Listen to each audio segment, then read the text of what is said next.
बिस्मिल्लाहिर्रहमानिर्रहीम। अस्सलाम वालेकुम स्टूडेंट्स। आज हम पढ़ेंगे Avogadro's number.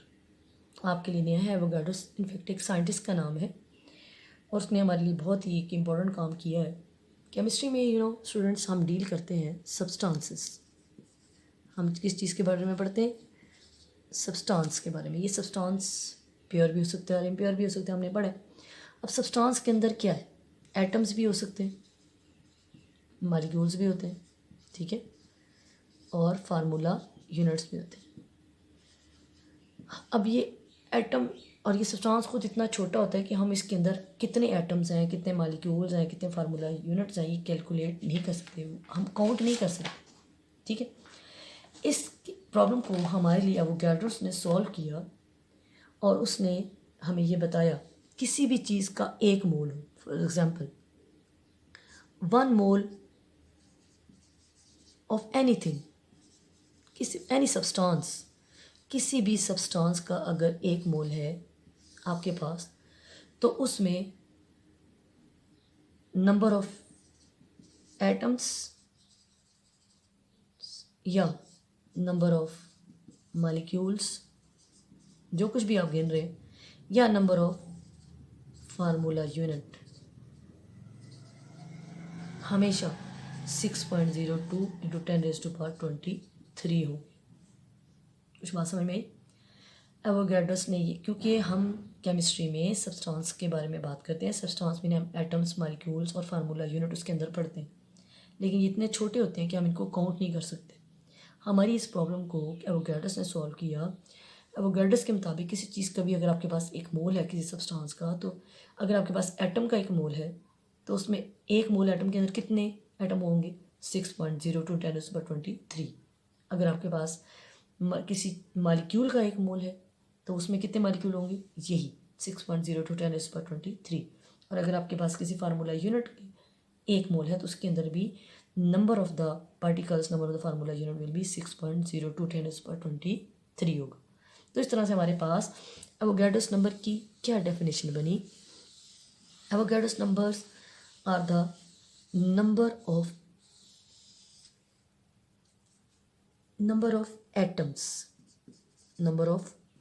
atoms, molecules or formula unit present in 1 mole of any substance। यही डेफिनेशन बनी ना। That is, it will be represented by Na। Na से इसको जाहिर करते हैं और इसकी वैल्यू होती है 6.02 इंटू 10⁻23।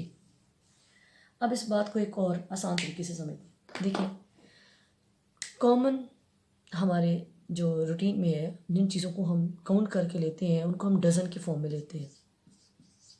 डजन के फॉर्म में लेते हैं ना। हमने अंडे लिए, एक 1 डजन, तो 1 डजन में कितने अंडे थे? 12 पार्टिकल्स होते हैं ना। एक दर्जन में कितनी चीज़ें होती हैं? 12। समझ आ रही? इसी तरह ये जो एवोगैड्रोस नंबर है, ये हमारा एक तरह का केमिस्ट्री का दर्जन ही है। एक मोल, बिल्कुल इसी तरह से एक मोल अगर केमिस्ट्री में कोई चीज़ है तो उसमें चीज़ें होंगी 6.02 इंटू 10⁻23 पार्टिकल्स, चीज़ें। बात समझ आ रही? तो दूसरे लफ्ज़ों में ये केमिस्ट्री का एक दर्जन हुआ। जिस तरह आम चीज़ों के मामले में एक दर्जन में 12 चीज़ें होती हैं, इस तरह केमिस्ट्री में एक मोल में 6.02 10⁻23 चीज़ें होंगी, चाहे वो चीज़ें कोई भी हों। जैसे देखिए ना, दर्जन की फॉर्म में आप अंडे लें तो 12 अंडे होंगे। अगर आप दर्जन पेंसिलें लेती हैं तो 12 पेंसिलें होंगी। इट डिपेंड्स कि चीज़ आप जो भी लें, तादाद में वो 12 होंगी।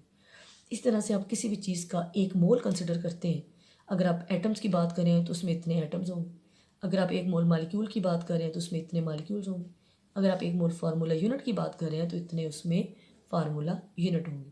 तो दूसरी बात ये हुई कि एवोगैड्रोस नंबर इनफैक्ट केमिस्ट्री का दर्जन है। एक मोल में 6.02 इंटू 10⁻23 पार्टिकल्स होते हैं। That is called Avogadro's number. अब हम देखते हैं दूसरा हमारा टॉपिक जो इसी से ओरिजिनेट हो रहा है कि मोल क्या हुआ। वैसे तो हमने मोल को थोड़ा बहुत पढ़ लिया, मैं यहीं पर इसके आगे कंटिन्यू करती हूँ। मोल क्योंकि अभी हमने इसका रिलेशनशिप पढ़ना है। मोल क्या है, ठीक है, किसी भी चीज़ के मतलब किसी भी सब्सटेंस के जब हम एटॉमिक नंबर को या मैस नंबर को या फार्मूला मैस को, ठीक है, ग्रामों में रिप्रेजेंट कर देते हैं, ग्राम्स में रिप्रेजेंट कर देते हैं, तो डैट विल कॉल्ड अ मोल। जैसे अभी मैंने पढ़ा था पीछे लास्ट लेक्चर में कि हमने ग्राम एटॉमिक मैस कैसे बनाया था, एटॉमिक मैस को हमने 7 ग्राम लिख दिया था बस। इसका मतलब है किसी भी आप एटॉमिक मैस को या मॉलिक्यूलर मैस को या फार्मूला मैस की किसी भी चीज़ के किसी भी सब्सटेंस के जब एक्सप्रेस करते हैं ग्राम्स में तो वो एक मोल बन जाता है, ठीक है। तो दूसरे लफ्ज़ों में हम मोल की डेफिनेशन ये भी कर सकते हैं कि हर वो चीज़, ठीक है, कोई भी द अमाउंट ऑफ